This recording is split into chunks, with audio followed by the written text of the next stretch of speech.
Hello traders, today is day number 62 of the small cap market open trading. We've taken 74 trades so far, only 26 more to go before we finalize the plan.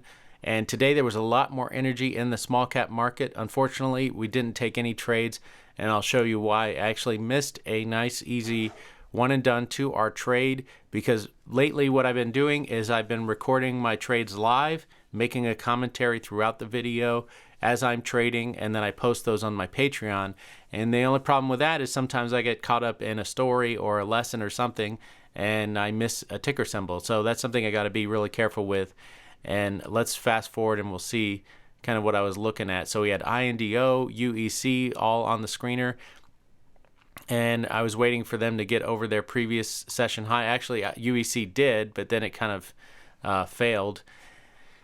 INDO, I don't know if it did yet, but as of when I was trading or looking for trades, it did not break out over that previous day high. So, and then EBIX popped up. This one was an interesting one because it didn't meet our screener criteria quite yet. It was below 500,000 shares or more, which is one of our screener criteria, but I decided to pull it up because normally those stocks end up being rejected and then I could just ignore them.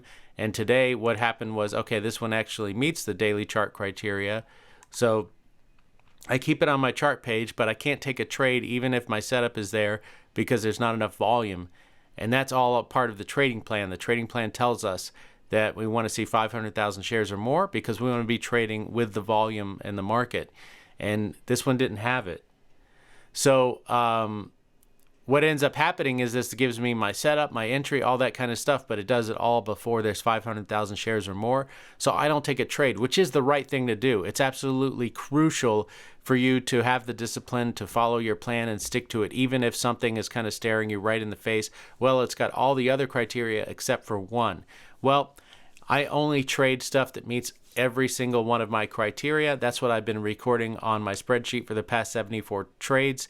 That's where all the data I have comes from. So if I start changing that, if I make exceptions, then it's going to screw up the data on my spreadsheet. So that's an important lesson because sometimes you're going to have to look at something, go by, or even better, what I would suggest doing is just don't pull it up on the chart page until it meets all your criteria.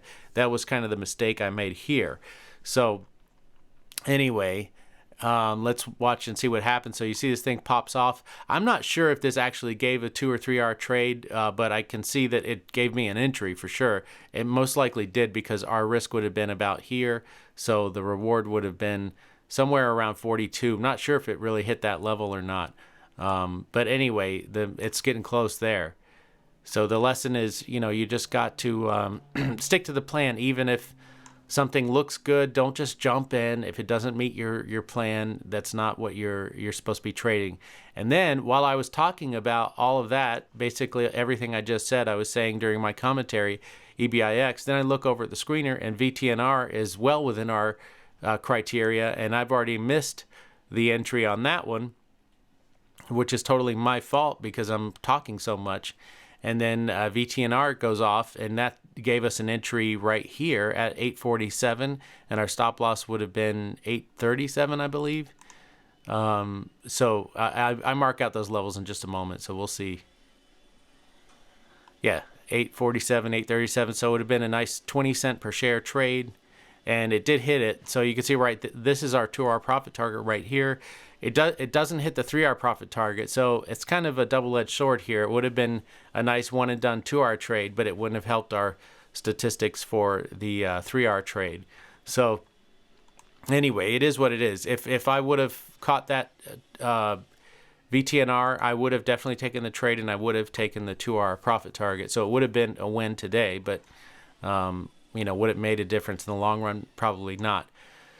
And then it comes down before it hits it doesn't hit the 3R profit target before it hits the stop loss. So if we would have been holding the 3R on this trade, we would have been stopped out, which is a bit of an anomaly because about 99% of our trades on our spreadsheet that go to 2R also go to 3R.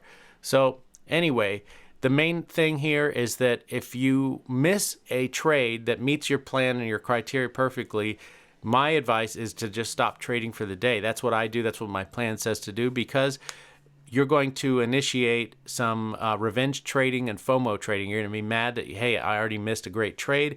You're going to start jumping into anything that meets even the slightest bit of your criteria, most likely. So anyway, that's my advice to you guys.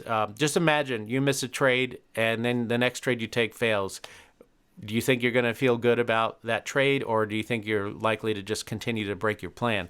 So usually if you break your plan or you break a rule, you tend to continue that behavior. So it's just a better thing to just try to avoid at all cost, even if you just have to sit the day out. And that's what I'm doing today. So we didn't take any trades, we didn't lose any money, and we lived to trade another day, and we kept our account safe. We respected our account, and that's so important as a trader. So anyway, hopefully this video was helpful to you. Sorry there were no trades in it. Tomorrow is another day, and hopefully there will be trades. And as always, go in every single trade with a plan. Stick to that plan no matter what. Always take your stop losses, honor your profit targets, and in the long run, you should be green. Take care.